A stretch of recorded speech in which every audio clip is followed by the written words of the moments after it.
எல்லாருக்குமான பாலை கொடுக்கிறா பாரு உன்னுடைய ஆறு. இது எல்லாருக்கும் கொடுப்பார்,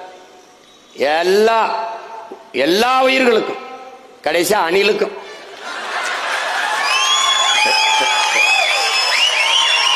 அணிலுக்கும் கொடுக்கிறான். ஆனா அணிலுக்கு இது தெரியாது. அப்ப யாருக்கு தெரியும்? புலிகளுக்கு தான் தெரியும்.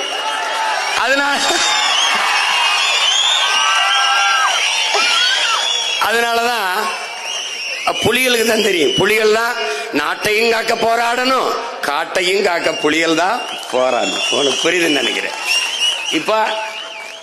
இப்ப எல்லா உயிர்களுக்குமானது. இந்த நெல்லுக்கு பாயுது, புல்லுக்கு பாயுது, வாழைக்கு பாயுது, தென்னைக்கு பாயுது, கரும்புக்கு பாயுது. இதனாலதான் நீர் வளமே நிலவளம் என்று சொல்றான்.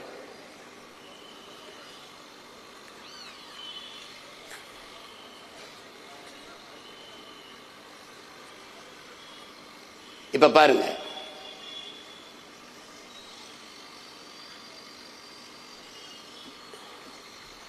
வள்ளுவ பெருமகனார் இது என்ன சொல்றாரு? மணி நீரும் மண்ணும் மலையும் அணிலர் காடும் உடையது அறைங்கிறார். அவரே விசிம்பின் துளி விழின் அல்லால் பசும்புல் தலை காண்பது அரிதுங்கிறாரு. ஒரு துளி மழை துளி ஒரு விண்ணிலிருந்து விழலை அப்படின்னா, ஒரு துளி விழலைன்னா பசும்புல் கூட முளைக்காதுன்ற. அப்ப என்ன நீங்க புரிஞ்சுக்கணும்? அந்த நீரின் அருமையை நீரின்றி அமையாது உலகன்னு பண்ணது அவர் தான். ஆனா நீ என்ன புரிஞ்சுக்கணும்? காடின்றி அமையாது நீர் என்பதை நீ புரிஞ்சுக்கணும். அதான் ரொம்ப முக்கியம்.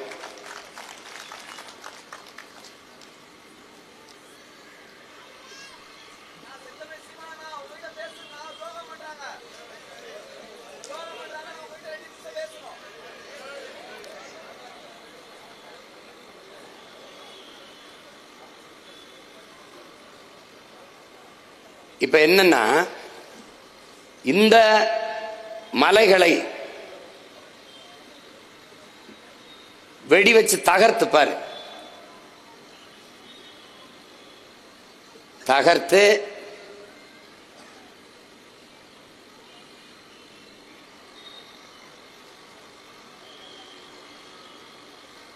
எப்படி வெட்டிருக்கான் பாரு. ஒரு பல்ல பிடுங்கினா அதை எளிரோட பிடுங்கிட்டு அந்த இடத்துல எவ்வளவு பள்ளம் இருக்குமோ அது மாதிரி நம்முடைய மலையை அறுத்து கொண்டு போறான்.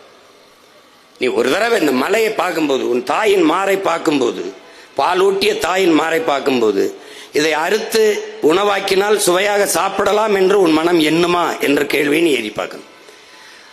ஆனால் இந்த மலையை பார்க்கிற போது இதை வெட்டி வித்தால் காசாக்கலாம், நிறைய சம்பாதிக்கலாம் நினைக்கிற மனித மனத்தை நீ ஆழ்ந்து சிந்திச்சு பார்க்கணும். இது எவ்வளவு பேராபத்தானதுன்னு நீ பார்க்கணும். இதுல இது பாரு. ஏன் நான் இதை உனக்கு உதாரணமா சொல்றேன்னா, மழை இல்லை என்றால் மழை இல்லை என்பதற்கு சான்று நான் தான். இதே ராமேஸ்வரம், முதல்ல பார்த்த கடல் என்னுடைய ராமேஸ்வரம். அங்க எனக்கு கடல் இருக்கு, ஆனால் மழை பொழிவு இல்லை. வறண்ட மாவட்டமா நான் இருக்கேன். மதுரையில கடல் இல்லை, ஆனால் தேனி கம்பம் குமிழியில வளமையா இருக்கு, செழிப்பா இருக்கு அந்த நீளம். காரணம் என்ன? எங்களுக்கு கடல் இருக்கு, மலை இல்லை. அவனுக்கு கடல் இல்லை, மலை இருக்குது, மேற்கு தொடர்ச்சி மலை இருக்குது. என்னிடத்தில் நீராவியாகி மேலே வருகிற அந்த மேகத்தை மேற்கு தொடர்ச்சி மலை தடுத்து நிறுத்தி அவனுக்கு மழையை பொழிந்து விடுகிறது. அவன் வளமாக இருக்கிறான், நான் வறண்டு இருக்கிறேன். இதனால் தான் மழை இல்லை என்றால் மழை இல்லை, சான்று நானே இருக்கேன். விளங்குதா? இப்ப பாரு, இந்த மாதிரி ஆயிரும் நிலம்.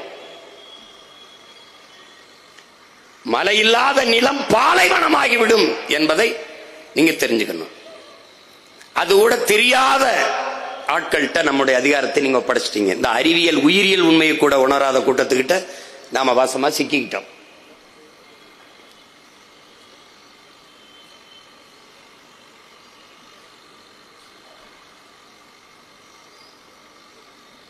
இதுல என்னன்னு பாத்தீங்கன்னா, நம்முடைய முன்னவன் கரிகாலன் இந்த ஓடுகிற நீரை அணை கட்டக்கூடாது, குறுக்க அணை கட்டி தடுக்க கூடாது.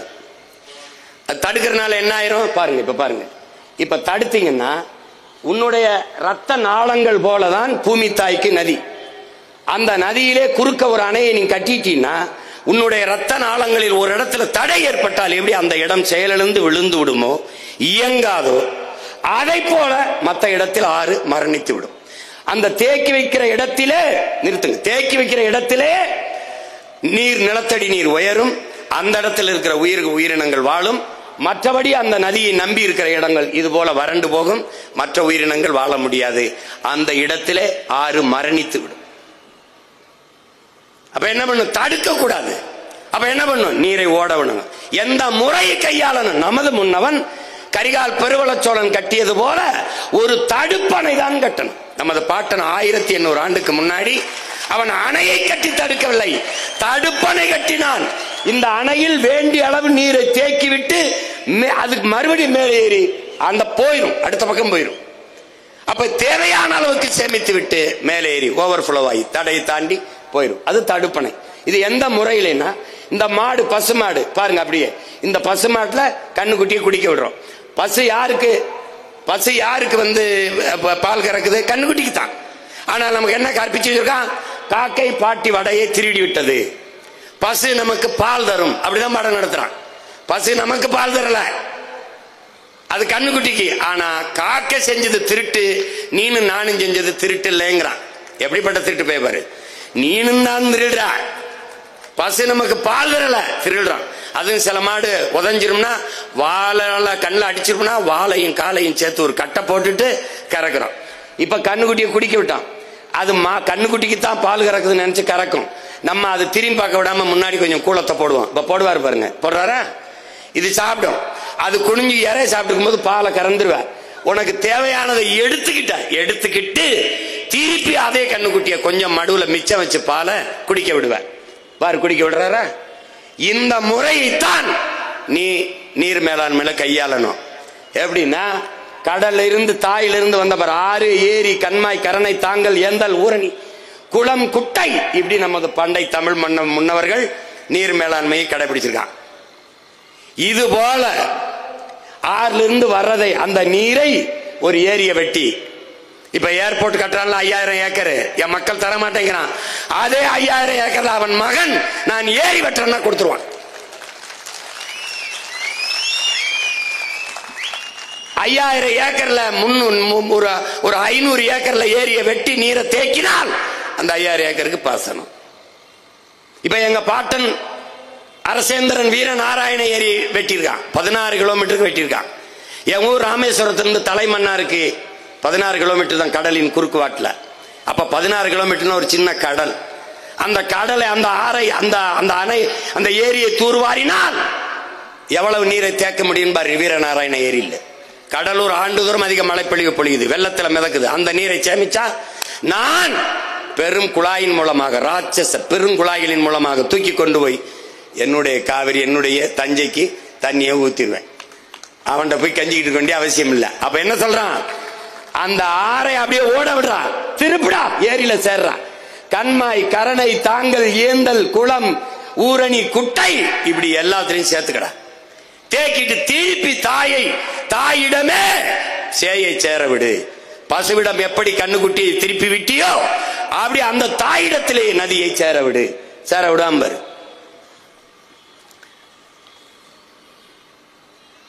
அப்ப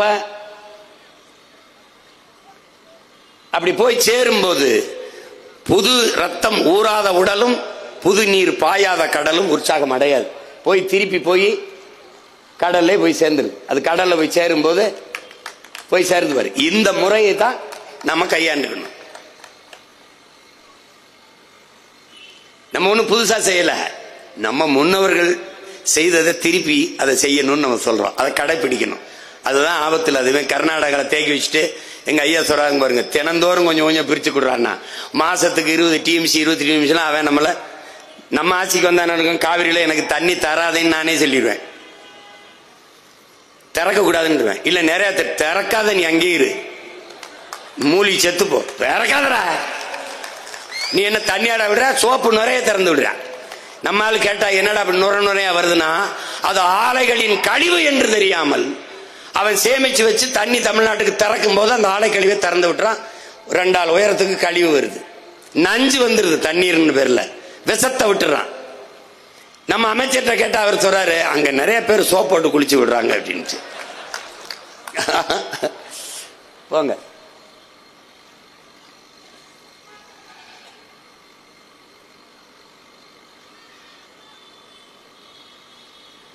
அதுதான் சொல்லுது, குளம் குட்டை ஏரி இப்படி நீரை தேக்கிக்கிட்டு திருப்பி கடல்ல விட்டுறணும்னு சொல்லுது.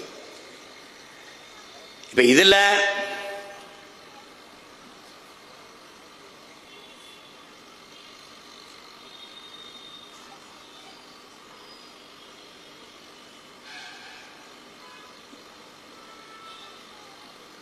இதுல என்னன்னா, இந்த மணலை அள்ளி அப்படி இருங்க, அப்படி இருங்க, இங்க பாருங்க, இந்த மணலை அள்ளி அள்ளி நம்ம கொண்டு போய் விற்கிறோம். அவன் என்ன சொல்றான், நமக்கு புச்சால்தனமா நம்ம என்ன கேள்வி எழுப்புறான்னா, மணல் அல்லன்னா வீடு எப்படி கட்டுறதுங்கிறான். தமிழ்நாட்டு மக்களின் மணல் தேவைக்கு மட்டும்தான் தமிழ்நாட்டு ஆறுகளில் மணல் அள்ளப்பட்டதா அப்படிங்கிற கேள்வி உடனே நமக்கு எழுது. நமது முன்னவர்கள் எத்தனாயிரம் ஆண்டுகளாக இந்த நிலத்தில் நாம் வாழுகிறோம். அப்ப இந்த ஆறுகளில் மண்ணள்ளி தீர்த்தமா? இந்த ஆறுகள் எல்லாம் மண்ணு தீர்ந்து போனதா? கோட்டை கட்டி ஆண்டோம், அரண்மனைகள் எல்லாம் கட்டி வாழ்ந்தோம், பெரிய பெரிய வீடுகளை கட்டி வாழ்ந்தோம். அப்போதெல்லாம் ஆறுகளில் இந்த மணல் மொத்தமாக அள்ளி முடிக்கப்படாத போது இப்போது மட்டும் ஏன் தீர்ந்து போனது என்ற கேள்வியை நீங்க எழுப்பி பார்க்கணும். தமிழக மக்களின் மணல் தேவைக்கு மட்டும் அல்லப்படாமல் பிற மாநிலங்களில் மணல் தேவைக்கும் உலக நாடுகளின் மணல் தேவைக்கும் அள்ளி விற்கப்பட்டது. ஆற்றின் மணல் காசாக பார்க்கப்பட்டது. அன்னைக்கு அறிஞர் அண்ணா அவர்கள் வரும்போது ஒருபடி அரிசி 3 ரூபாய்க்கு நான் போடுவேன் என்று சொல்ல போது இவர்கள் எல்லாம், என்ன அண்ணா அப்படி சொல்கிறார், அரிசி 3 ரூபாய்க்கு போடுவதற்கு என்ன படி அரிசி 3 ரூபாய்க்கு போட ஆற்று மணலா என்று கேள்வி எழுப்பினார்கள். ஆனால் இன்றைக்கு படி அரிசி இலவசமாக இந்த திராவிட அரசுகள் கொடுக்கிறது. ஆற்று மணல் 1000 ரூபாய்க்கு விற்கிறது. எப்படி இருக்கு? இப்போ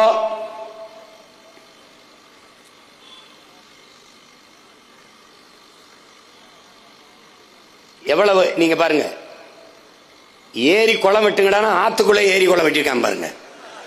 இந்த பாருங்க, 3 அடி தான் மண் அல்லணுங்கிறது அரசினுடைய சட்டம். 3 அடி தான் அல்லணும்னு. அவன் இரும்பு கை கொண்டு 30 அடிக்கு அள்ளியிருப்பான்.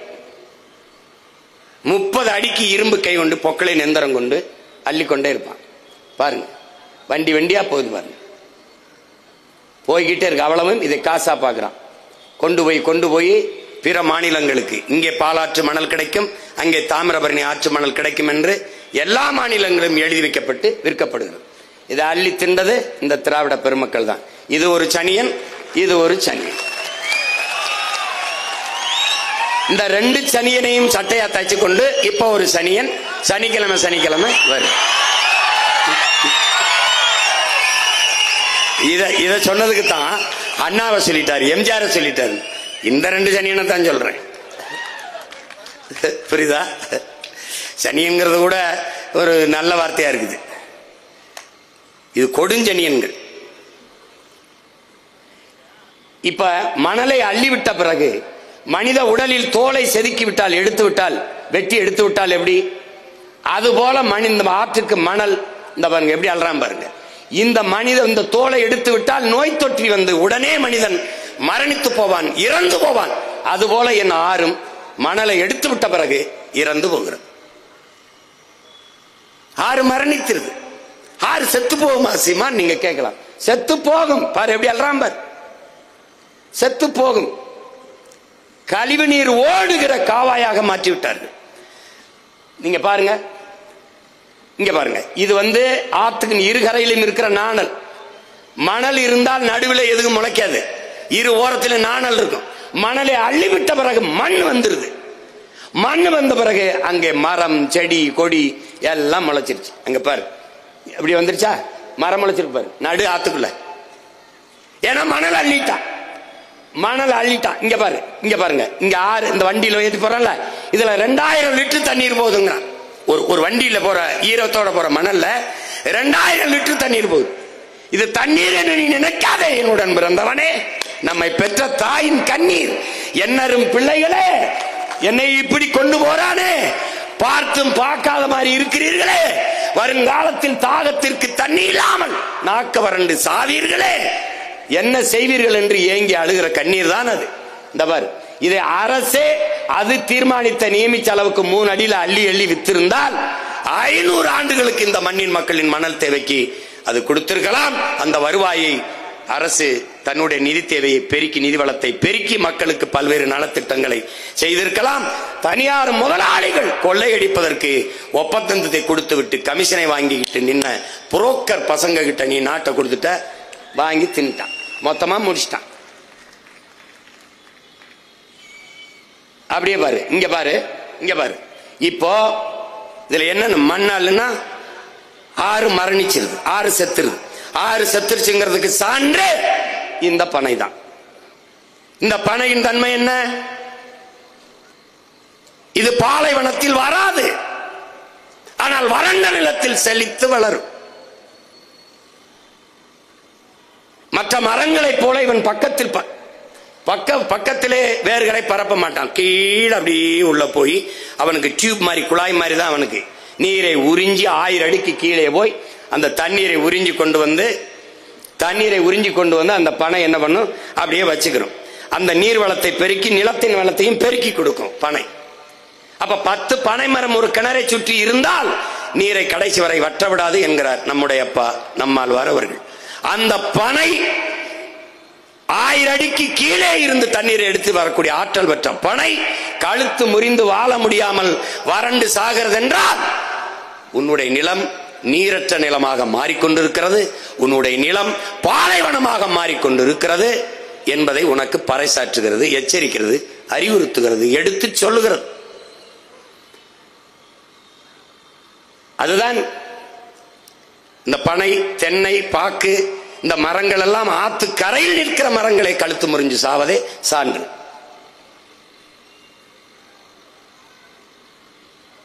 இதெல்லாம் பார்த்துட்டு உனக்கு தூக்கம் வந்துருச்சுன்னா இப்ப என்ன பண்றான்னா 32 ஆறுலயும் மணல் அள்ளி திண்டாச்சு, வித்தாச்சு. இப்ப மணல் தீந்துருச்சு, அதுக்கு மேல ஆத்துல மணல் இல்ல. இப்ப என்ன பண்றன்னு அவனுக்கு தெரியல. இப்ப எம் சாண்ட், மலை மணல்னு ஒரு வார்த்தை போடுறான். இது எப்படிப்பட்ட அணுகுமுறைனா, எங்கிருந்து ஆறு வந்தது? மலையிலிருந்தா வந்தது. அந்த ஆறு எங்கிருந்து வந்ததோ, அருவி வந்து ஆறு வந்ததோ, அந்த ஆறை கொண்டு வந்த அந்த மலையவே இப்ப என்ன பண்றான், எம் சாண்டுன்னு இருக்கிறான். இந்த ஆறை உயிர்ப்பிக்க முடியும்னா அதுக்கு வாய்ப்பே இல்லை. ஏனால் எங்கிருந்து ஆறு வந்ததோ அந்த ஆறு உருவான கருவறையவே அவன் அறுக்கிறான். எப்படி? பரமசிவன்கிட்ட வரம் வேண்டி பத்மாசுரன் தவம் இருக்கான். தவம் இருக்கும்போது என்ன வர வேண்டும்னு கேட்கிறான் அவன். இவன் எனக்கு நான் யார் தலையில கை வச்சாலும் அவன் எரிஞ்சு சாம்பலானம்ன்றான். இவர் சிவன் தந்தேன்றாரு. நீ கொடுத்த வரம் வேலை செய்தா இல்லையான்னு பார்ப்போம், உன் தலையில கைய வைப்போன்றான். இது எப்படிப்பட்டதுன்னா, எவன் ஆரை தந்தானோ அவனையே அழிக்கிறது. இப்ப பரமசிவன் வரம் தந்தவன் தலையிலேயே கைய வைக்க பத்மாசுரம் ஓடுறான். இப்ப ஆரை தந்தவன் தலையவே அறுக்கிறான். அதுதான் எம் சாண்ட், மலை மணல். மலையை மணலாக, மலையில் கல்குவாரியாக. ஏன் மணல் குவாரி, ஏன் கல்குவாரி? ஏன்னா வாரி வாரி எடுப்பதால் அது மணல் குவாரி, கல்குவாரி. அதான் அதுக்கு பேரு. ஆச்சு, எல்லாம் தின்ட்டான். உன் தாயின் மாறு, இந்த மாறுல நீ பால் குடிக்கிற, இந்த மாறை அறுத்து ரத்தம் குடிப்பது எப்படிப்பட்ட கொடுஞ்செயலோ அப்படிப்பட்ட கொடுஞ்செயலை இவர்கள் செய்து கொண்டிருக்கிறார். பாலூட்டி வளர்த்த தாயின் மாறை அறுத்த படுபாதகர்கள் இவர்கள். பாரு எப்படி வெற்றிருக்காங்க. இது பரவாயில்ல, சில மலைகள் இப்படி முன்னாடி பார்க்கும்போது மலை இருக்கும், பின்னாடி போனீங்கன்னா முதுகு அப்படியே வெட்டி எடுத்திருப்பான், பின்னாடி மலை இருக்காது. பாரு, இதெல்லாம் நாங்க காட்டுறது கொஞ்சம் தான். கன்னியாகுமரி, தேனி, தென்காசி, திருநெல்வேலி, கோயம்புத்தூர், ஈரோடு, கரூர், எல்லா இடத்துலயும் மழை இல்லை. பாத்துக்க, உன் தாயின் மாற அறுத்து ஏத்தி போயிட்டு இருக்கான். அவனுக்கு அதை பத்தி கவலை இல்லை. அவன் பணம் இருந்தா வாழ்ந்துடலான்னு நினைக்கிறான்.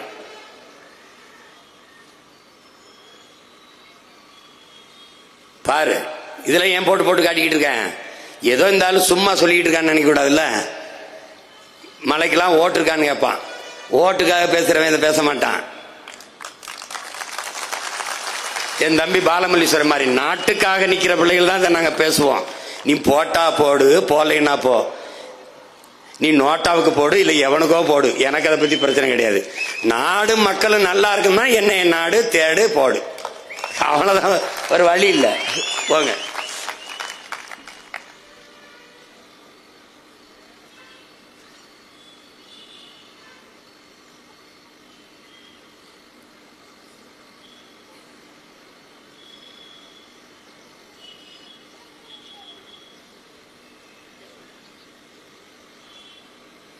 இப்ப என்ன நம்ம கேள்வி எழுப்ப வேண்டியது இருக்கு? மலையை வெட்டியாச்சு, கற்குவாரிகள், மணலை அள்ளியாச்சு, எம் சாண்டு மலை மணல், வீடு கட்டியாச்சு, மாளிகை கட்டியாச்சு, கற்களை நொறுக்கி இதை அப்படி கற்களாக்கி மாளிகை கட்டி வீடு கட்டிட்டோம், அந்த கட்டிட்டோம்.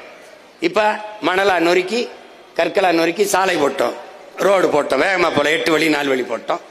வேகமா போறோம். எங்க போறோம்? வீட்டுக்கா சுடுகாட்டுக்கா? இதான் கேள்வி.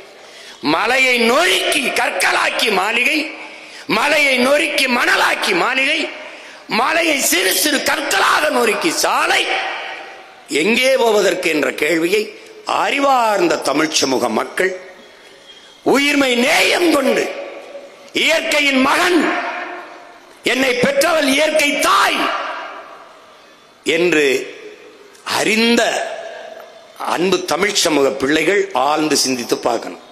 இப்ப எங்க போகுது உன் தாயின் மாறு? எங்க பாரு, தெருவில் குமிச்சு வச்சிருக்கான் பாரு, எம் சாண்ட் மலை மணல். இது பாத்துக்க.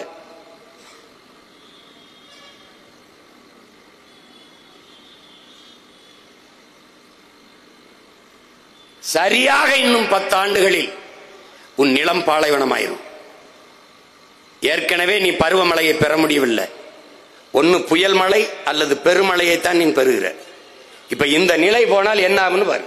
இதைத்தான் நம்ம பாட்டன் சொல்றாரு. இப்ப பாரு, காடை அழிச்சிட்டான், மலை அழிச்சிட்டான், குறிஞ்சி அழிச்சிட்டான், முல்லையை அழிச்சிட்டான். இப்ப என்ன செய்யும்? நிலம் இந்த பாரு, முல்லையும் குறிஞ்சியும் முறைமையில் திரியின் நிலம் நடுக்குற்று.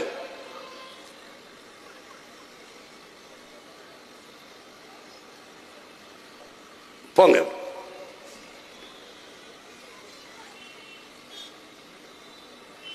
இது என்னன்னா, இப்ப கன்னியாகுமரியில இவ்வளவு மலைகளை வெட்டி எடுத்துட்டு போறாங்க.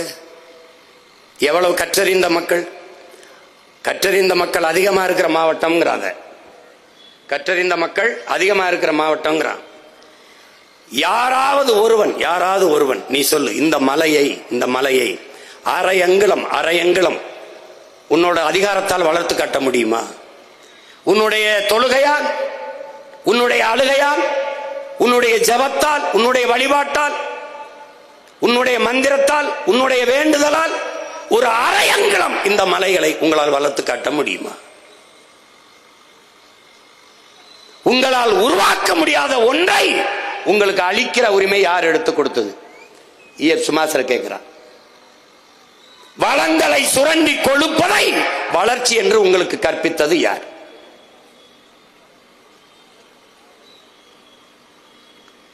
பாருங்க, வளங்களை சுரண்டி கொடுக்கிறான். அமெரிக்க பொருளாதார அடியாளின் ஒப்புதல் வாக்குமூலத்தை எழுதின ஜான் பிர்கின் என்ன கண் முன்னே உங்கள் வளங்கள் களவு போவதை பார்த்து கொண்டிருக்க நீங்கள் சபிக்கப்பட்டு விட்டீர்கள். ஆதியில் காடுகளில் வேட்டையாடினோம், பசிக்காக வேட்டையாடினோம், காய்கனிகளை உண்டோம், கிழங்குகளை உண்டோம், நதியிலே அருவியிலே நீரள்ளி குடித்தோம். நம் தாய் கண்ணி கழியாமல் கற்போட இருந்தால், இந்த பேராசைக்காரர்கள் பணத்தாசை கொண்டு பண வேட்டையாடினார்கள். நம் தாய் கற்பழிக்கப்பட்டு விட்டால், 18 வயசிலேயே பாட்டியாகி விட்டால். என்னரும் பிள்ளைகளே, நம் பூமி தாய் மரணப்படுக்கையில் கிடக்கிறாள், காப்பாற்ற ஓடி வாருங்கள் என்கிறான் கிளாடு பூரிங்க என்கிற மன்னியல் அறிஞன், பிரான்ஸ் மன்னியல் ஆய்வறிஞர். சுமாசர் சொல்றான், அவனே நீ உனக்கு மட்டுமல்ல பல ஆயிரம் தலைமுறைகள் தாண்டி உன் சந்ததியினருக்கு மிகப்பெரிய துரோகத்தை செய்கிறாய். அப்படிப்பட்ட துரோகத்தை செய்து கொண்டிருக்கிறார். ஸ்டீவன் ஹாக்கின்ஸ் சொல்றான், அன்பான மக்களே, நீங்கள் இந்த பூமியை எந்த உயிரினம் வாழ முடியாத ஒன்றாக மாற்றிவிட்டார்கள்.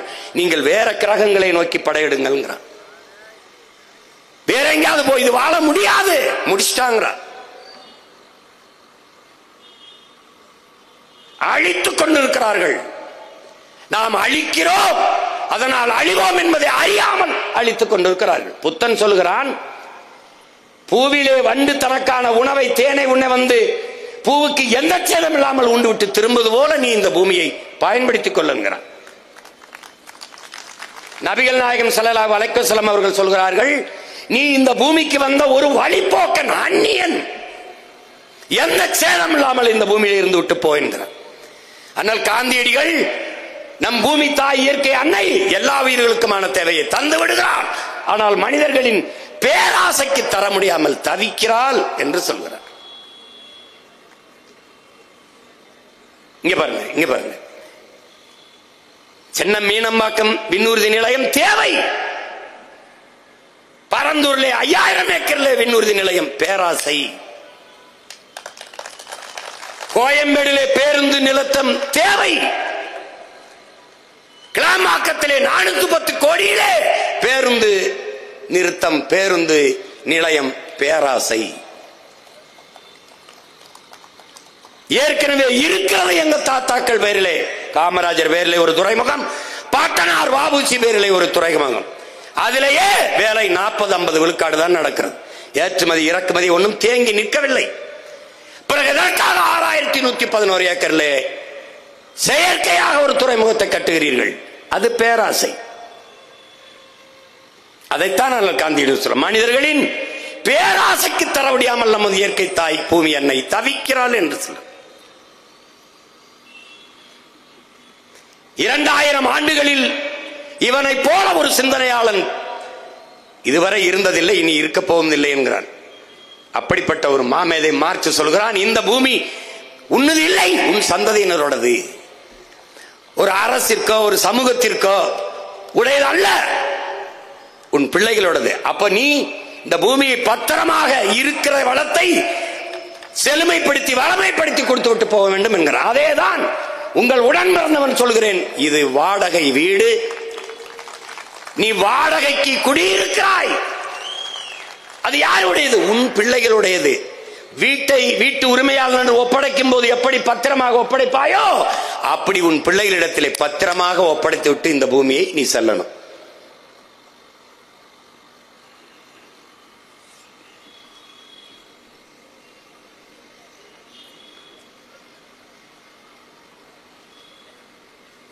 இது என்ன? இங்க பாருங்க, நீங்க என்ன நினைக்கிறீங்க? என் பெற்றோர்கள், என் அன்பு சொந்தங்கள் என்ன நினைக்கிறீங்க?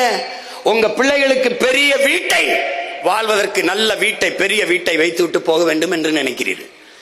ஆனால் உங்கள் மகன், உங்கள் பிள்ளைகள், நாங்கள் எங்கள் பிள்ளைகள் வாழ்வதற்கு நல்ல நாட்டை வைத்து விட்டு போக வேண்டும் என்று நினைக்கிறோம். பாருங்க, நீங்கள் கார், காசு, பணம் இதை வைத்து விட்டு போக வேண்டும் என்று நினைக்கிறீர்கள். ஆனால் உங்கள் பிள்ளைகள், நாங்கள் அதே என் பிள்ளைகளுக்கு நல்ல காற்றை சுவாசிக்க வைத்து விட்டு போக வேண்டும் என்று நினைக்கிறோம். என்ன நினைக்கிறீங்க? தங்கத்தை வைத்து விட்டு போக வேண்டும் என்று நினைக்கிறீர்கள் உங்கள் பிள்ளைகளுக்கு.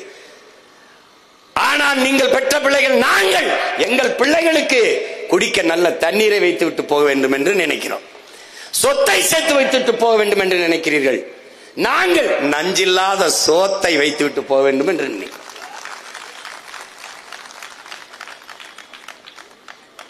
இப்ப யார் கூட நிக்க போகிறீர்கள் என்பதை நீங்க தான் முடிவெடுக்கணும்.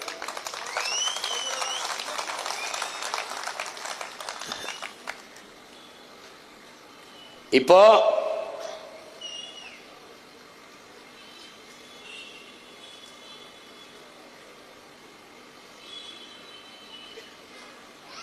சொல்றான் பாருங்க, இளங்கோடிகள் எத்தனாயிரம் ஆண்டுகளுக்கு முன்பு நம்ம மூதாதை முல்லையும் குறிஞ்சியும் முறைமையில் திரிந்து நல் இயல்பு அழிந்து நடுங்குயர் உறுத்து பாளையனும் படிமம் கொள்ளுங்கிறது. முல்லையும் குறிஞ்சியும் முறைமையில் திரியின் நிலம் நடுக்குற்று நல்லியல்பிலிருந்து பாளையனும் படிமம் கொள்ளும். இப்ப என்ன ஆயிடுச்சு? குறிஞ்சி நிலத்தை வெட்டிட்ட, நீ முல்லை நிலத்தை அழிச்சிட்ட, காட்டையெல்லாம் அழிச்சிட்ட, வெட்டிட்ட, காட்டையெல்லாம் அழிச்சிட்ட.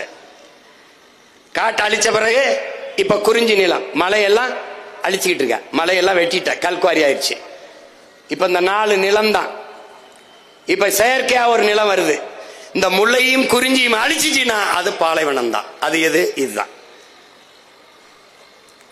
நீரற்ற நகரமாக, நீரற்ற நிலமாக உன் நிலம் மாறி வாழ்வதற்கு வாய்ப்பற்றதாக உன் தாய் நாட்டை நீ மாற்றிக்கொண்டு இருக்கிறாய். நீ இல்ல, நீ யாருக்கு ஓட்டு போட்டு நாட்டை கொடுத்தியோ அவன் ஆக்கிக்கிட்டு இருக்கான். நீ என்னத்தை ஆக்கி திங்கிறது தெரியாம ஆக்கிக்கிட்டு இருக்க நீ. இப்ப பாரு, இது என்னன்னா, அவன் பாலைவனத்தில் இருக்கான் அரபு நாட்டுல. பாலைவனத்தை சோலைவனமா மாத்துறதுக்கு வேலை செய்யறான் பாரு. எப்படி அவன் பாரு, இந்த பாலைவனத்தை சோலைவனமா மாத்திடுறான் பாரு. அரபு நாடுகள்ல பாலைவனத்தை மாத்திக்கிட்டு இருக்கான் ஒவ்வொருத்தனும். ஆனா நீ என்ன செய்யற? சோலைவனத்தை பாரு பாலைவனமா மாத்திக்கிட்டு இருக்க. எப்படி இருந்த ஒரு நாட்டை எப்படி மாத்திட்டு இருக்க நீ பாரு. எந்த புரிதலும் இல்லாம நீ சாதி மத உணர்ச்சிகளை சிக்கி, சாராயத்துல சிக்கி, கடைசியா திரைக்க வரிச்சல சிக்கி, இப்ப கூட்டத்துல சிக்கி செத்து கிடக்குற. எப்படி கூட்டத்துல சிக்கி செத்துக்கிட்டு இருக்க. இங்க பாரு,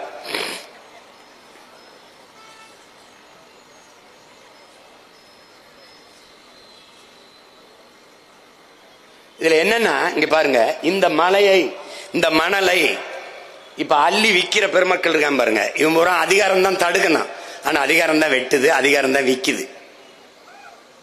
கவனிச்சுக்கிட்டீங்களா? அதிகாரம் தான் விக்குது. ஆனால் இது எவ்வளவு பெரிய திருட்டு, எவ்வளவு பெரிய குற்ற செயல். இதற்கு சமூகம் மரியாதை கொடுக்குது. சாராயம் காய்ச்சற தொழிற்சாலை வச்சிருக்க, ஒரு லிக்யூர் ஃபேக்டரி வச்சிருக்காப்ல, அதுக்கு பேரு மினரல்னு வச்சிடலாம். லிக்யூர் ஃபேக்டரி வச்சிருக்கிறாரு. அவர் சமூகத்தில் மதிப்பிற்குரியவர். இந்த மலையை வெட்டி விற்கிறவன் குவாரி வச்சிருக்கிறார். மணலை அள்ளி விற்கிறவன் மணல் குவாரி வச்சிருக்காரு. பெரிய முதலாளி, சமூகம் மதிப்பு மிக்கவராயிருந்தார்.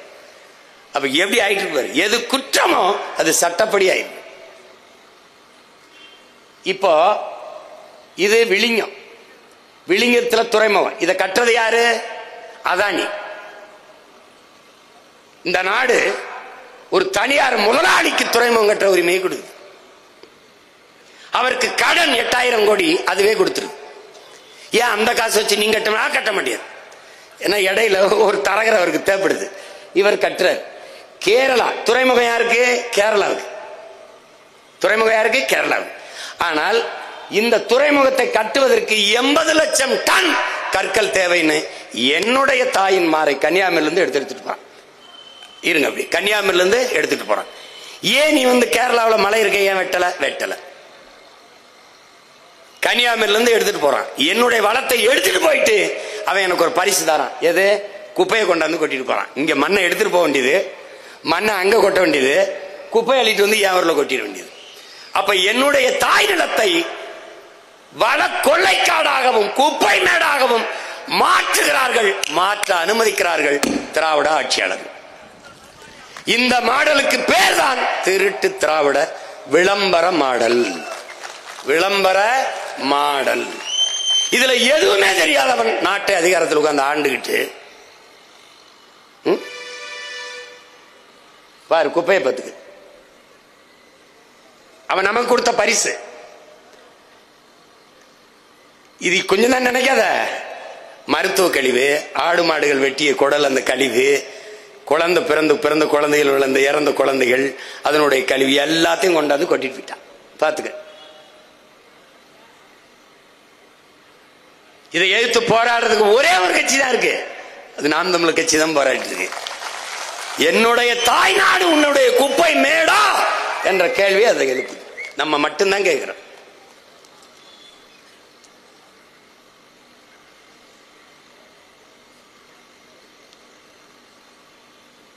இதுல எங்கங்கிறீங்க? போங்க அப்படி.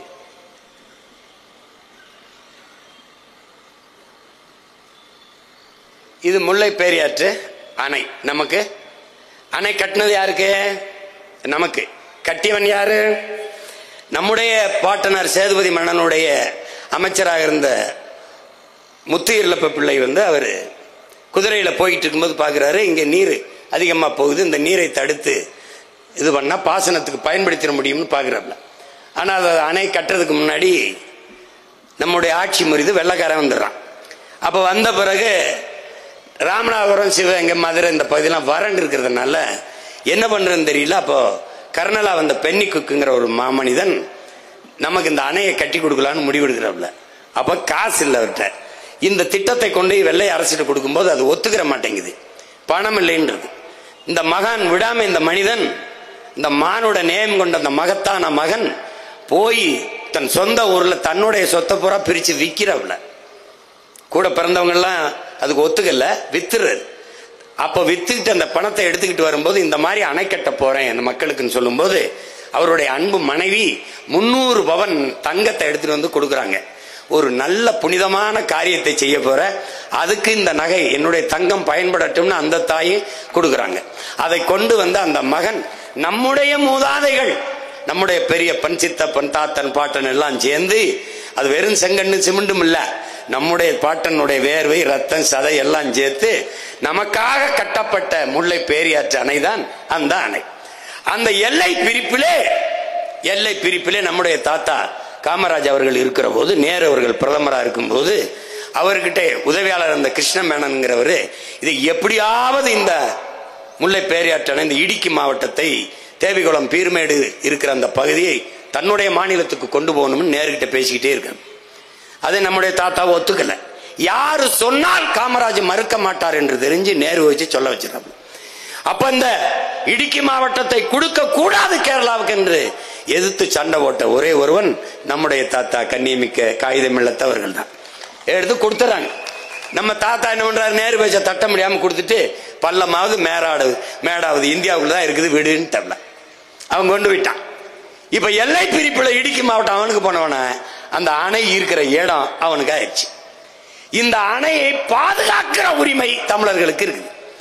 கடைசி அந்த உரிமையையும் கையெழுத்து போட்டு நீங்களே வச்சுக்கணும் கொடுத்த பெரியவர் தான் நம்முடைய ஐயா எம்ஜிஆர் அவர்கள். கொடுத்துட்டு வந்துட்டாங்க.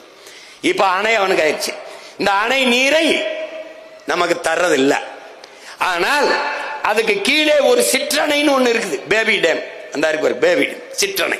அந்த சிற்றணையில் தூர் வாரிக்கொண்டால் நீரை அதிகப்படியாக சேமித்து வைத்து நாங்கள் பயன்படுத்திக்க முடியும். அப்படின்னா அந்த தூர் வாருவதற்கு இடையூறாக இருப்பது அதுல இருக்கிற சில மரங்கள். எத்தனை மரம்? வெறும் 15 மரங்கள். அந்த மரங்களை வெட்டிவிட்டால் ஆழப்படுத்திக்கிற முடியும் என்று தமிழ்நாடு அரசு கேரளாவுக்கு கோரிக்கை வைக்குது. எத்தனை ஆண்டுகளா வைக்குதுன்னு நினைக்கிறீங்க? 47 ஆண்டுகளாக கோரிக்கை வைக்குது. 47 ஆண்டுகளாக அந்த மரத்தை வெட்ட கேரள அரசு அனுமதி நமக்கு தரல. அதனால அந்த சிற்றணை தூர்வாரப்படல, ஆழப்படுத்தப்படல.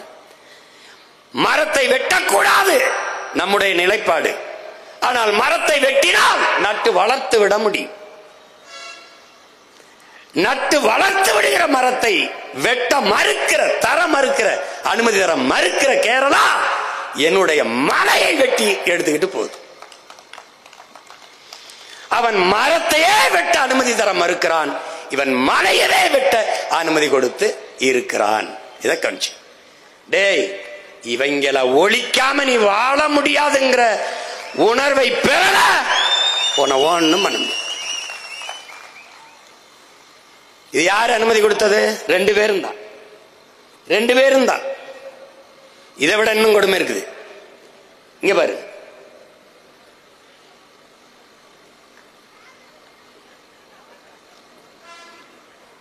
இதான் இப்ப இதுல என்ன வருதுன்னா, இங்க பாரு கொஞ்சம், இதுல என்ன வருதுன்னா, இந்த நம்ம போராடின பிறகு அங்க இருக்கிற மாவட்ட ஆட்சியர் இந்த வளங்களை கனிம வளத்தை கொண்டு போறதுக்கு தடை விதிச்சிடறாப்ல.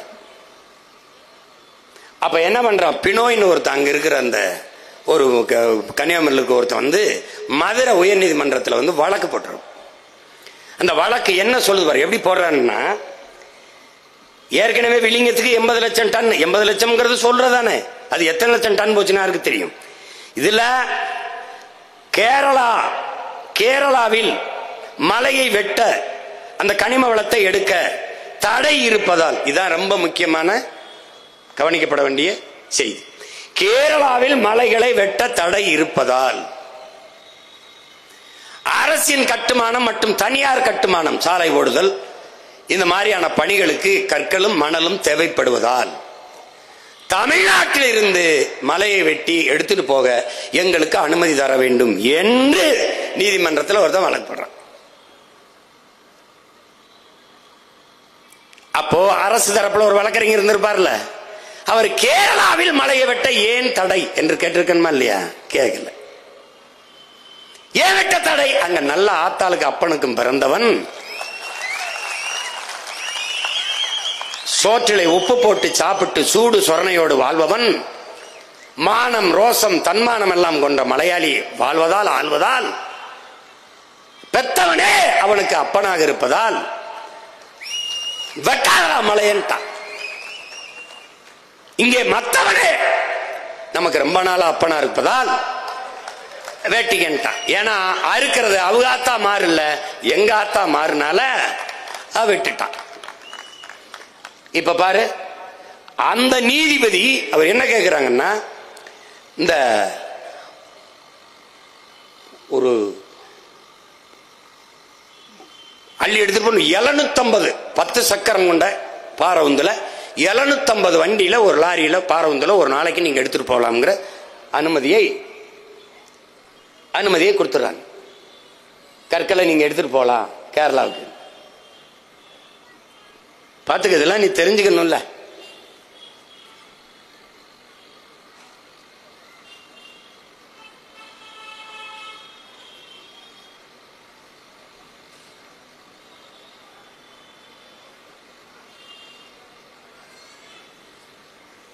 இதுல ஒன்றும் குறைச்சிருக்காது,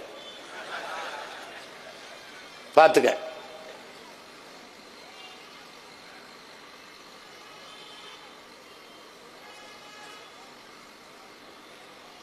அங்க நீதிபதி ஸ்ரீமதிங்கிற அம்மா எடுத்துட்டு போங்க, வெட்டி எடுத்துட்டு போங்கன்னு கொடுத்துறாங்க. மதுரை நீதிமன்றத்தில் கொடுத்துறாங்க.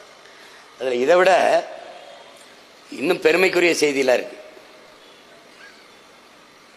இந்த தருமபுரி கிருஷ்ணகிரியில நம்ம ஏன் இந்த மாநாடை போடணும்னா, இங்க இருக்கிற இந்த பாரவுந்து ஓட்டுநர்கள், அந்த உரிமையாளர்கள் சங்கத்தின் தலைவர் யுவராஜ் அவர்கள் பேசின ஒரு காணொளி வரும் பாருங்க.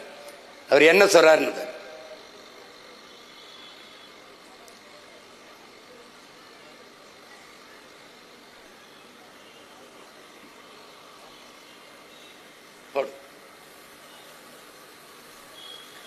அவர் என்ன சொல்றாருன்னா, ஒரு நாளைக்கு டெய்லி 4000 லாரி கனிமங்கள் போகுது. அதாவது 1,00,000 டன்னு கர்நாடகா போகுது.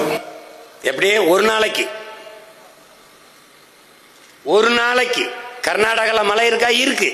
அதையா வெட்டல? அதே கதை தான். நல்ல தாய் தகப்பன் அந்த கதை தான். பாரு, 1,00,000 டன் ஒரு நாளைக்கு. அப்ப மாசத்துக்கு எவ்வளவுன்னு பாத்துக்க. நம்ம ஐயா பேசுவார், மாண்புமிக்க நம்ம மதிப்பிற்குரிய. கன்னியாகுமரி மாவட்டத்தில் 4 வழி சாலை பணிகள் இன்னும் முடியாத நிலை இருக்கு. இந்த சூழ்நிலையில் மாவட்டத்தில் போக்குவரத்து நெரிசல் கொண்ட குறுகிய சாலைகள் வழியாக கேரளாவிற்கு கனிம வளங்கள் அதிக நகர வாரங்களில் எடுத்து செல்வதில் உள்ளூர் மக்களுக்கு பல்வேறு சிரமங்கள் ஏற்படுகிறது. பல விபத்துகள் ஏற்படுகிறது. சென்ற ஆண்டு மட்டும் சாலை விபத்தில் 336 பேர் மரணமடைந்துள்ளனர்.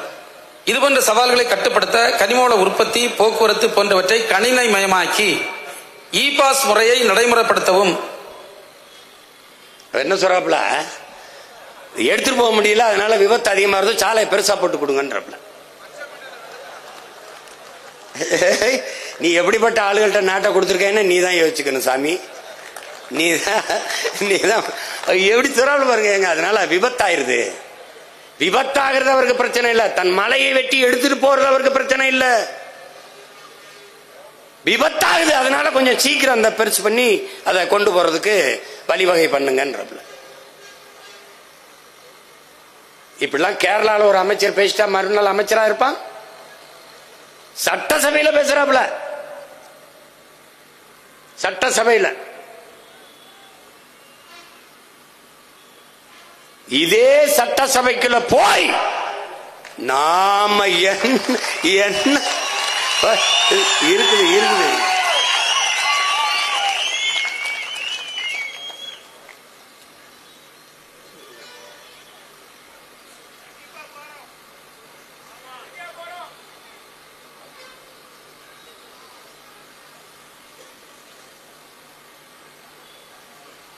அதுதான் உன்னுடைய இப்ப குன்றிருக்கும் இடமெல்லாம் குமரன் இருக்கிற இடம் என்று நாம் வழிபடுறோம். நம்ம சொல்றது என்ன? குன்று இருக்கும் இடமெல்லாம் நம் குமரன் இருக்கும் இடம்னு. இந்த குன்றுகளில் நம் குமரன் இருக்கிறானா இல்லையா? இறைமகன் இயேசு பல்லாயிரக்கணக்கான மலை பிரசங்கங்களை, இறையுரையை பல்லாயிரக்கணக்கில் மலை மேல நின்று மலை முகடில் இருந்து ஆற்றி இருக்கிறார். அப்ப அந்த மலைகளில் இறைமகன் இயேசு நின்று பேசிய மலைகள் இது இல்லையா? இறைதூதர் ஸல்லல்லாஹு அலைஹி வஸல்லம் நபிகள் நாயகம் அவர்கள் இந்த ஹீரா மலையில் தான், அந்த குகையில் தான் அவர் இறையருளையே பெறுகிறார். ஆனால் அவர் இறையருள் பெற்ற மலை அது இல்லையா? இதான் நம்ம எழுப்புற கேள்வி. அதை எப்படி நீ கண்ணு முன்னாடி வெட்டி எடுத்துட்டு போக விட்டு வேடிக்கை பார்த்திருக்க?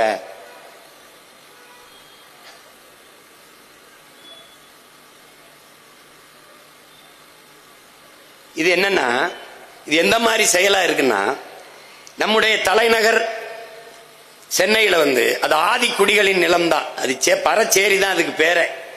அதே மதராசப்பட்டினம், அந்த நிலத்தை கொடுத்தவனே நம்ம பாட்டேன் ஆதி தமிழன் தான்.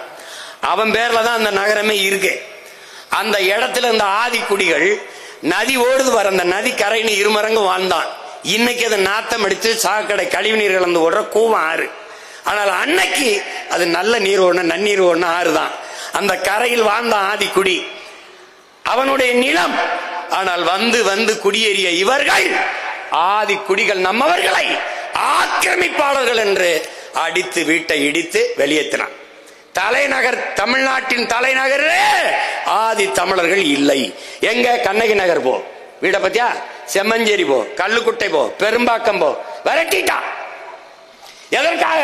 கட்டிக்காம்பார் பின்னாடி பெரும் முதலாளிகள், காசா கிராண்டு பாய, அது என்ன அப்பாசாமி இல்ல, அவன் ஒருத்தர் இருக்கான் பாசியம், அவன் இவன், அவன் பெரிய அடுக்கம் கட்டும் போது நாங்க சின்னதா குடிசை ஓட்டு வாழ்றது அவனுக்கு கேவலமா இருக்கு. இதெல்லாம் அசிங்கமா அப்புறப்படுத்திட்டான். அதுக்கு வச்ச பேர் ஆக்கிரமிப்பு. அதை போலவே பழங்குடி மக்கள், இந்த போராம்பார், இவன் தான் இந்த காட்டின் பூர்வீக குடி, இவன் தான் நம்ம ஆதி தாய் குடி, அவன் தான். அந்த குடிகள் தான் வனங்களின் காடுகளின் பாதுகாவலர்கள். அவன் தேனாடை உண்டுகிட்டு கிழங்கு இதுல சாப்பிட்டுக்கிட்டு அவன் பாட்டு காடை பாதுகாத்துக்கிட்டான். உனக்கு இங்கிருந்து பார்க்கும் போது அது காடு, அவனுக்கு அது வீடு. அவனை வெளியேற்றினால் தான் அந்த வளங்களை வேட்டையாட முடியும் என்பதாலேயே பழங்குடி மக்கள் எவன் அந்த வனத்தை பாதுகாத்து இருக்கிறானோ அவனை வெளியேற்றினான். 30 ஆண்டுகளுக்கு மேலாக எவன் ஒருவன் வனத்தையும் மலையும் பாதுகாத்து நின்றானோ நம்மவன் வீரனுக்கு அப்பன் வீரப்பன், அவனை மரங்களை வெட்டி விற்கிறான் என்று, திருடன் என்று பழி சுமத்தி அளித்தான். அதை போல பழங்குடி மக்களை வெளியேற்றான். வள வேட்டைக்கு இடையூறார்கள். உனக்கு தெரியும் பச்சை வேட்டைன்னு கிரீன் கண்டர், உனக்கு தெரியும் தண்டகாரண்யம் நீ படிச்சிருப்ப. தண்டகாரண்யம் இன்னைக்கு அந்த இடத்துல 200 லட்சம் கோடிக்கு கனிம வளங்கள் அந்த மலைகள்ல இருக்குன்ட்டு அந்த காடுகளை வெட்டி அழித்தால்தான் அந்த மலைகள் இருக்கிற வளங்களை எடுக்க முடியும். அந்நிய முதலாளிகளுக்கு ஒப்பந்தம் போட்டு கொடுத்துட்டான். இப்ப அந்த காடுகளை அழிக்க போகிற போது அங்க வாழ்ந்த புறகுடி மக்கள், பழங்குடிகள், இது என்னுடைய வீடு, தொடக்கூடாது என்று போராட ஆரம்பிச்சான். அவன் தான் இன்னைக்கு மாவோயிஸ்ட் என்று பழிய சுமந்து நிற்கிறான். அதுபோலதான் இந்த ஆதி குடிகள் காடுகளிலிருந்து அப்புறப்படுத்தப்படுவது. அந்த பழங்குடி மக்களுக்கு இன்னும் குடி சான்றிதழ் இல்லை, சாதி சான்றிதழ் இல்லை. திருவண்ணாமலையில் வாழ்ந்த 3000க்கும் மேற்பட்ட நம் ஆதி குடிகள், குறவர் குடிகளுக்கு உங்கள் உடன் பிறந்தவன் உங்கள் மகன் நின்று போராடி, இந்த எங்க அண்ணன் கேப்டன் துறை இருக்கார், நாங்க நின்று போராடி 3000 பேருக்கு குடி சான்றிதழ் வாங்கி கொடுத்தோம். எஸ்சி எஸ்டிங்கிறான். எஸ்டிக்கு இருக்கிற அந்த இடப்பகிர்வை அவன் பெற முடியாது. குடும்ப அட்டைக்கு 5 கிலோ அரிசி, ஆனால் குடும்ப அட்டை இருந்தால் தான் வாங்க முடியும். அவனுக்கு குடி சான்றிதழே இல்லாத போது எப்படி போய் அவன் அந்த உரிமையை பெற முடியும்? அப்ப எவ்வளவு தூரம் நம்மளை நசுக்கி ஒடுக்கிய அடக்கி வச்சிருக்கான்னு பாத்துக்க.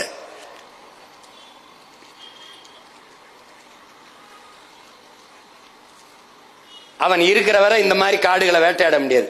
இந்த பழங்குடி மக்கள் தான் அதிகமாக குற்றச் செயல்களுக்கு பலியாகிறவர்கள். எப்படி? எவன் தாலி எடுத்தாலும் இவன் தான் திருநான், எவன் சாராயம் காய்ச்சலும் இவன் தான் சாராயம் காய்ச்சனான், எவன் நகையை திருநாளும் எவன் வீட்டுல பணங்கள்லாம் போனோம் இவன் தான். ஏன்னா இவனுக்கு அதிகாரம் இல்லை, அரசியல் வலிமை இல்லை, கேட்க ஒருவனும் இல்லை, தூக்கி உள்ள போட்டுவான். இந்த வர்ணிக்கிறான் பாரு, இதுதான் இதுக்கு ஒரே விடிவு, ஒரே முடிவுதான், நமது அரசு நமது அதிகாரத்தை நிறுவுவதுதான், வேற வழியே கிடையாது. போங்க.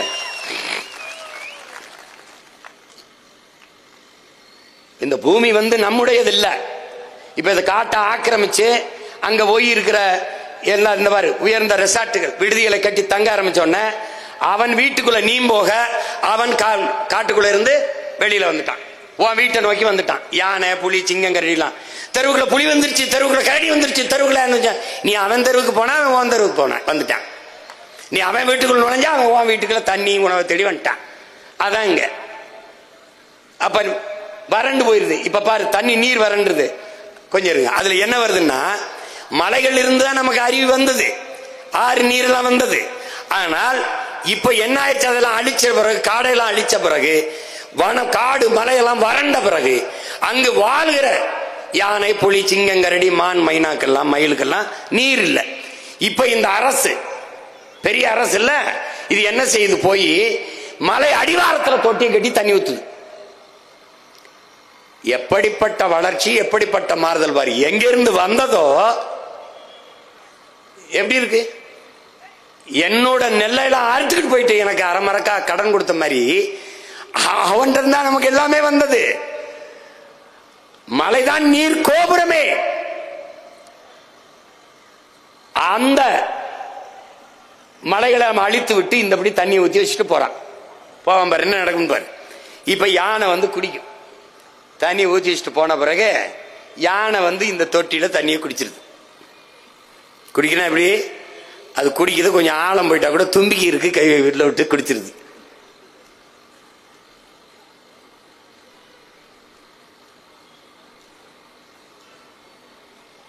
என்னன்னா இந்த மலை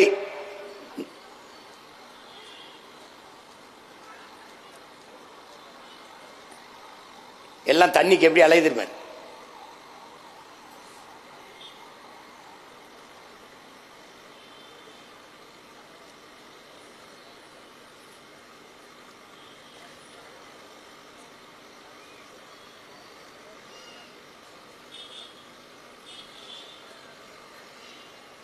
இப்ப யானை குடிக்கிறத நீ பாக்குற, ஏன்னா அதுக்கு தண்ணி துதிக்க இருக்கு, நீளமா இருக்கு.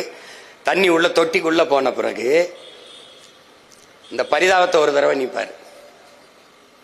இப்ப தண்ணி உள்ள போயிருச்சா, இப்ப இவர் குடிச்சிட்டு போயிருவாரு. இவங்க எல்லாம் என்ன பண்ணுவாங்கன்னு ஒரு தடவை பாரு. இவர் அப்படியே அந்த தண்ணியை சுத்தி சுத்தி வருவாப்ல. எவ்வளவு எவ்வளவு வழியை தருது பாரு. இவர் யானை செத்துட்டாரு, அவரால் வாழ முடியல. காட்டுக்குள்ள யானை செத்துட்டாரு, கடலுக்குள்ள இவர் தான் பெரிய ஆளு, வேற திமிங்கலம், இவரு பெரிய சண்டீர், இவர் தான். இவரால வாழ முடியல, இவரும் செத்துட்டாப்ல. இப்ப கடல்ல பெரிய ஆளு திமிங்கலம் வாழ முடியல, காட்டுக்குள்ள பெரிய ஆளு யானை அவர் வாழ முடியல. காட்டுக்குள் யானையும் கடலுக்குள் திமிங்கலமும் வாழ முடியாத போது நாட்டுக்குள் மட்டும் மானுடா நீ எப்படி வாழ்வாய் என்ற கேள்வியை நீ எழுப்பாகணும்.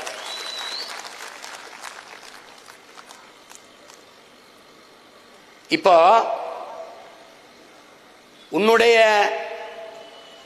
உன் இனத்தின் தொன்மத்தை நீ அறியணும்னா, நம்ம முன்னோர்கள் சொல்லிக்காம பாரு, இவன் பூரா மருத்துவன்.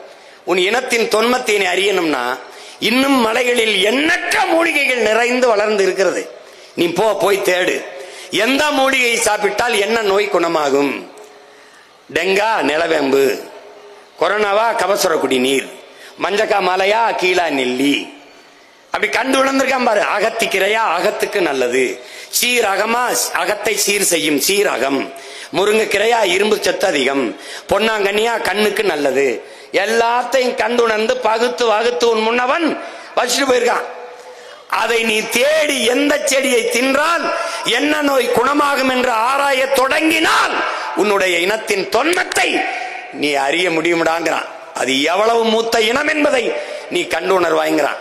அவ்வளவு மூலிகையும் தந்தது அவதான், அந்த மலைதான். அதுல இன்னைக்கு என்ன பண்றான்? இந்த இயற்கை மூலிகை மருத்துவம் இருக்கிற வரை செயற்கை மருத்துவத்துக்கு நீ அளபதி மருத்துக்கு வரமாட்டாயின்னு பார்த்தினிய செடியை உள்ள விட்டு மொத்த மூலிகையும் மறைச்சிட்டான்.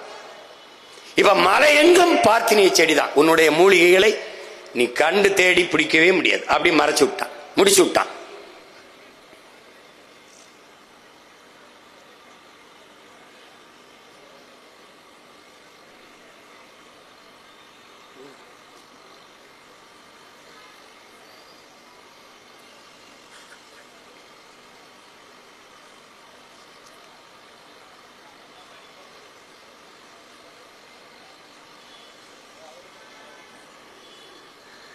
இருப்பா, வழக்கு என் மேல தானே, உன் மேலையா?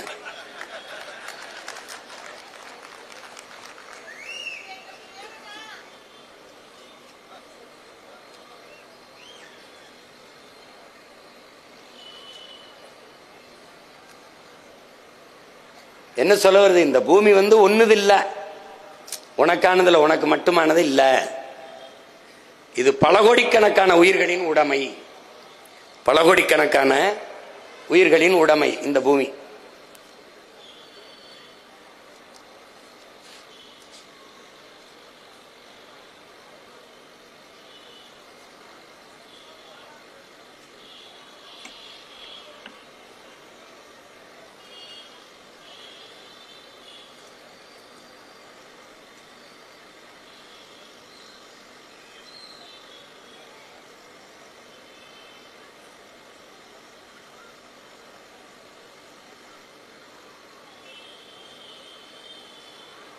போங்க.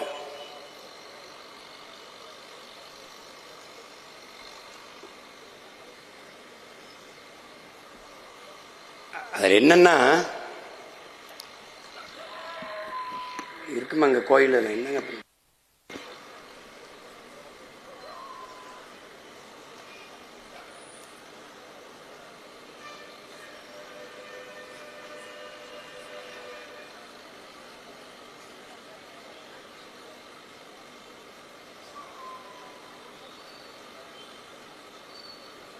இப்ப நீ என்ன பண்றேன்னா, சாமியா நீ சிலையை வணங்குற, ஆழ்ந்து பாரு. அந்த சிலையை தந்ததே இந்த மலை தான். இப்ப யார நீ வணங்கணும்னு ஆழ்ந்து பார்த்துக்க. நீ கோயில்களை வச்சு வணங்குறியே சாமி, பாரு பாரு.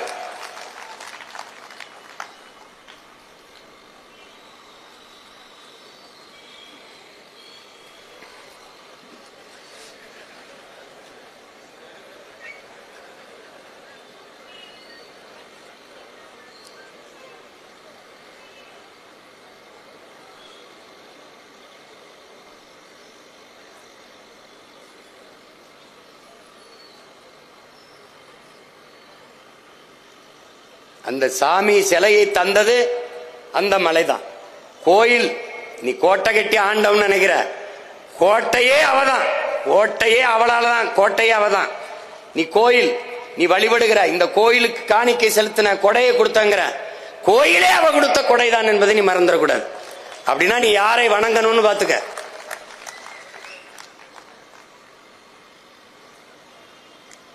பாரு கோட்டை, உன் பாட்டன் செஞ்சி கோட்டையை பாரு, அவ கொடுத்ததுதான். நீ வணங்கணும்னா அப்ப யாரை வணங்கணும்ங்கிறது நீ புரிஞ்சுக்கணும்.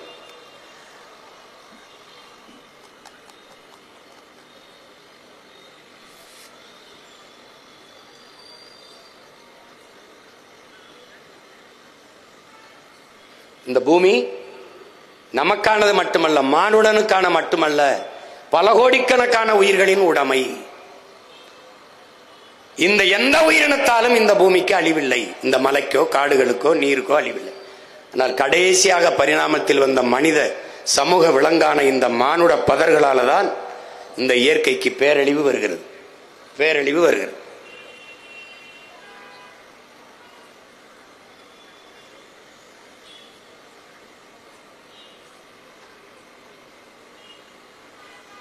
இது மலை என்று நீ நினைக்காத. இது மலை அல்ல, இது மலை அல்ல, இது மலை அல்ல. உன் பூமி தாயின் முளை, முளை அதை பாதுகாக்க உழை, அது இல்லை என்றால் ஏது நமக்கு மழை? நன்றி, வணக்கம்.